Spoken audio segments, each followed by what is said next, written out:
Today, Mr. Chair, distinguished members of the Permanent Forum, representatives of indigenous peoples and governments, Mr. Chair, the people of Maluku thanks the President of the General Assembly for appointing Ambassador Luis Alfonso de Alba, Permanent Representative of Mexico, and Mr. John Henriksen, International Representative of the Sami Parliament of Norway, to conduct inclusive consultations with member states and representatives of indigenous peoples, and convey our full support and cooperation in the fulfillment of their mandate on the road to the World Conference. Furthermore, we express our appreciation to the Sami Parliament, the Government of Greenland, and the Sami Council for their assistance to the Indigenous Global Coordinating Group and support for the World Conference.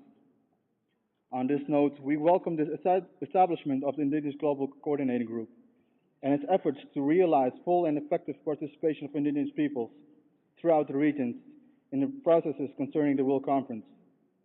We welcome the Pacific representatives David Lee from Australia and Ghazali Ohorela from Maluku. Well, that would be me.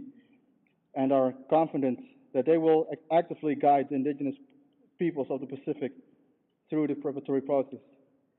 We consider the preparatory process as an important aspect for the level of indigenous participation in and contribution to the World Conference. Most importantly is that member states should acknowledge the significant role of the indigenous peoples in this UN General Assembly's high-level plenary meeting. Therefore, it should acknowledge that indigenous participation must be treated as equal, since our rights and dignity have been denied for far too long. The world's indigenous peoples are committed to make the World Conference a successful meeting. So should be the UN members, bodies, organizations, and agencies. We firmly believe that the Permanent Forum on Indigenous Issues, Special Rapporteur on the Rights of the Indigenous Peoples, and Expert Mechanism on the Rights of Indigenous Peoples have important roles to play in the process towards, during, and after the World Conference. Therefore, we present the following recommendations to the Expert Mechanism. 1. The World Conference will provide a critical opportunity for the United Nations to embrace indigenous peoples, not as mere observers, but as equals, and it should seize this podium to address themes that are of fundamental concern for indigenous peoples, themes that include the right to self-determination, decolonization, treaties, and militarization.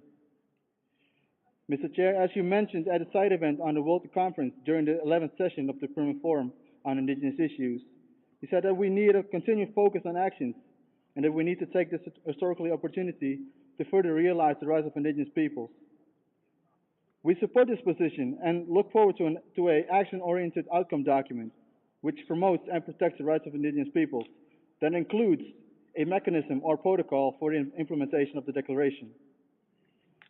We also call upon the EMRIP to assist the GCG's fundraising committee in mobilizing financial resources for the World Conference on Indigenous Peoples and its preparatory processes throughout the world, and to work closely with the co-facilitators, states, bodies, peoples, and organizations and agencies for a successful conference. Finally, Mr. Chair, the people of Maluku fully support the Indigenous Global Coordinating Group's recommendations concerning the modalities of the World Conference. These recommendations represent minimum terms for the full and effective participation of indigenous peoples in the World Conference. We are confident that the members of the expert mechanism will include these recommendations from indigenous peoples in their deliberations. Matebulu, thank you, Mr. Chair.